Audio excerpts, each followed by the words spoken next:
Coach, bonjour. Bonjour. Bon, pour débuter, traditionnelle question pour faire un point sur le groupe, donc savoir si on aura des blessés ou des suspendus pour ce déplacement du côté de Charletti. On n'a pas de suspendu et on n'a pas de blessé. Donc tout le monde est à ma disposition.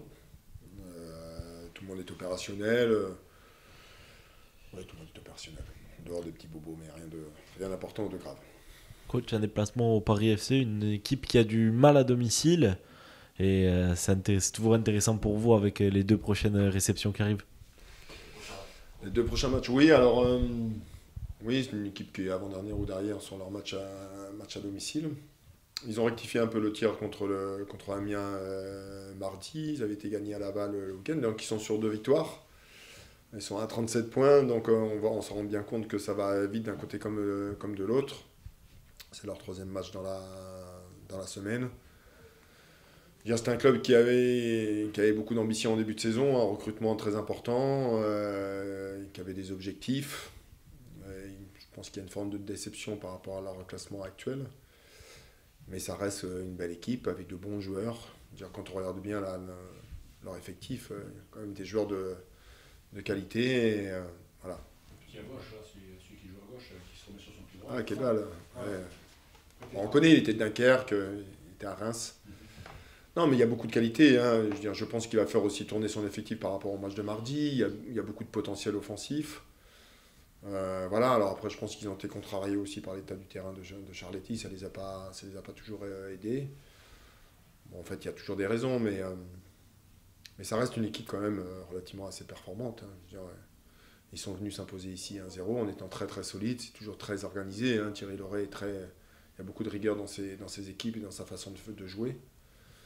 Donc voilà, pour nous c'est un match en plus avant la trêve internationale, donc ça veut dire pendant 15 jours on ne va pas jouer et puis on va retrouver Bastia contre Sochaux et puis après le déplacement à Bordeaux. Donc ce match il a un vrai intérêt par rapport aux 2 matchs qui arrivent.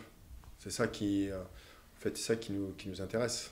Donc, c'est ça qui vous motive aussi c'est un des arguments de motivation, de savoir dans la projection des matchs qui arrivent.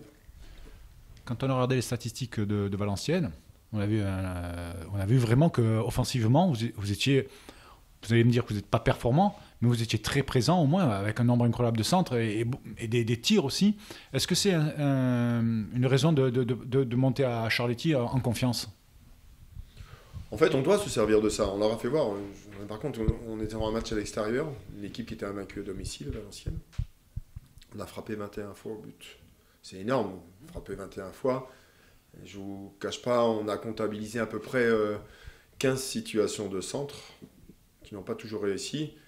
Et des situations au centre, on peut parler de à quelle hauteur on peut centrer. Donc on a peut-être fait 25 centres, mais nous on s'est arrêté sur une quinzaine de centres où on a eu du déchet. Mais d'avoir eu l'idée de vouloir centrer, c'est que voilà. On est en ce moment beaucoup dans ce travail-là. Bon, après, c'est notre façon de jouer.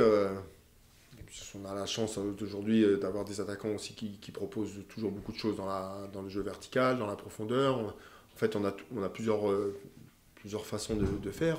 On a tout un tas de choses. Donc aujourd'hui, on est beaucoup plus... en fait, on est beaucoup moins prévisible de ce qu'on pouvait faire il y a un certain temps. Je veux dire, la palette s'est un peu étoffée et on est capable de faire des choses un peu différentes par rapport à nous et par rapport à l'adversaire. Vous êtes apparu et le groupe frustré après ce match nul à Valenciennes. Pourtant, c'est une équipe qui n'avait pas encore perdu la saison, donc c'est pas forcément un résultat honteux, mais c'est aussi le signe d'un niveau d'exigence aussi de votre part qui est plus élevé, on a l'impression, non ? Vous m'avez posé la question la semaine dernière, comment remobiliser ou mobiliser le groupe, et je vous ai répondu, il faut qu'on y soit, nous, il faut que le groupe ne sente pas, il faut qu'on soit très exigeant au quotidien avec eux.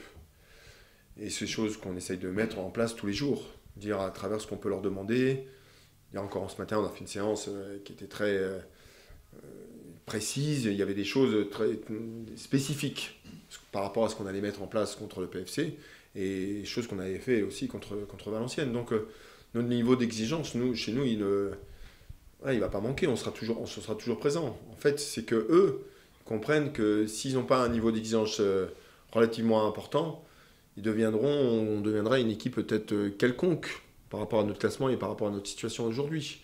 Et cette forme d'exigence va se transformer en équipe peut-être performante. Et c'est chose qu'on a sur le match de Valenciennes. Voilà comment moi j'ai perçu un peu la chose. L'exigence s'est transformée en étant performance. Alors après, on est récompensé, pas récompensé, et ça, un résultat est tellement aléatoire. Mais c'est à ce niveau-là que nos arguments de travail, en fait. Coach, depuis quelques matchs, les attaquants ont retrouvé le chemin défilé avec la manière. On sent qu'il y a un réel lien offensif qui se fait de plus en plus. Djoko, Magri, mais également Benji Santel qui est de retour, deuxième passe décisive d'affilée. Pour vous, c'est forcément intéressant d'avoir ce trident offensif qui renoue avec les succès. Mais on peut... Alors effectivement, Benji fait des rentrées intéressantes sur des temps de jeu relativement assez courts. Il a joué 7 minutes contre Nîmes. Là, il est rentré un petit peu plus, 25 minutes avec les arrêts de jeu, entre 20 et 25 minutes. Il a été performant, mais j'ai d'autres sur le banc aussi où je sens bien qu'ils sont impatients et qu'ils ont envie de vivre un peu parce qu'ils voient bien leurs coéquipiers ce qu'ils font, que ce soit Capit, Franck. En fait, ils ont envie de s'associer à leur bonne performance. Donc en fait, ils sont pressés de vouloir jouer, de vouloir rentrer. Et mon travail aujourd'hui, c'est peut-être voir un peu tout ça sur les uns et sur les autres, comment on peut associer. Mais quand vous avez autant de joueurs offensifs qui se sentent concernés et qui sont contents de rentrer en étant efficaces sur des choix, c'est que positif pour nous. Et moi, ça m'emmène de la merde, en fait. Tout à l'heure, vous parliez de Thierry Lauré. Vous estimez que c'est un technicien qui est sous-estimé, comment parce que je crois que vous le connaissez, comment vous jugez son football? Alors, j'aime pas trop juger, même si je connais très bien Thierry, parce qu'on a joué ensemble et on se connaît depuis très longtemps. Je n'ai pas à juger les entraîneurs, les autres entraîneurs. C'est pas mon travail. La seule chose que je sais de Thierry, c'est que c'est quelqu'un de passionné par le foot, que vous pouvez l'appeler à tout moment, et qui connaît des joueurs de National 3 aux joueurs de Ligue 1. Il vit foot, il parle foot, en fait, il est axé que sur le foot. Et deuxième chose, et je m'en arrêterai là, c'est quelqu'un qui est très rigoureux dans sa discipline collective. Je dirais, il est très, très rigoureux dans ce qu'il fait. Je sais qu'il demande bien des choses spécifiques sur l'aspect défensif. C'est toujours une équipe on s'est rendu compte au match aller ici, ils avaient été très solides. À partir du moment où ils avaient marqué ce but, on savait que ça allait être très compliqué. Voilà. Donc, vous savez, comme tous les gens passionnés, moi j'aime les gens passionnés, donc je sais que Thierry sera toujours autant passionné, et il sera passionné par rapport au match. Ça va être aussi un match de tacticien, là. Ça, je vous le laisse à vous. Hein. On a chacun... Mais vous savez, la tactique à ce moment-là de la saison, on connaît tous un peu nos principes des uns et des autres. En fait, c'est souvent dans l'évolution des changements et des scénarios des matchs qui font qu'on prend des décisions. Voilà, je veux dire, après, d'avant-match, on va savoir comment ils vont jouer, ils savent comment on va jouer, qu'est-ce qu'on va pouvoir présenter. Après, c'est l'effet de surprise qu'on va pouvoir y amener par rapport à eux et par rapport à nous. Qu'est-ce qu'on va faire et qu'est-ce qu'ils vont faire eux. Vous avez dit que vous ne vouliez pas être prévisible. On essaye. Voilà. Petite question, coach, pour finir. On sait que vous appuyez souvent sur l'équipe réserve pour relancer certains joueurs. Cette équipe se rapproche de la National 3. C'est toujours important pour vous dans le projet club que cette équipe puisse remonter pour pouvoir faire relancer des joueurs? En fait, dans votre question, il y a deux choses. Il y a le joueur et le club. La première des choses, les joueurs, c'est de leur donner un peu de temps de jeu, même si c'est pas facile de jouer contre une équipe des R1, et j'étais au match dimanche, c'est pas simple, mais en fait, on s'en rend compte, et les joueurs me le disent après, en fait, ça nous a fait du bien de jouer. Donc, quel que soit le niveau, il faut que vous preniez des repères, il y a un adversaire qui est différent, donc en fait, il faut jouer. Et donc ça, c'est pour le joueur. Et pour le club, il est important il faut monter en National 3, donc moi, il me semblait nécessaire d'essayer de renforcer cette équipe, et si on peut le faire, on continuera à le faire. De toute façon, c'est des choses qui sont prévues. Donc, il y a deux choses positives, le club et le joueur. Merci. Impec. Merci.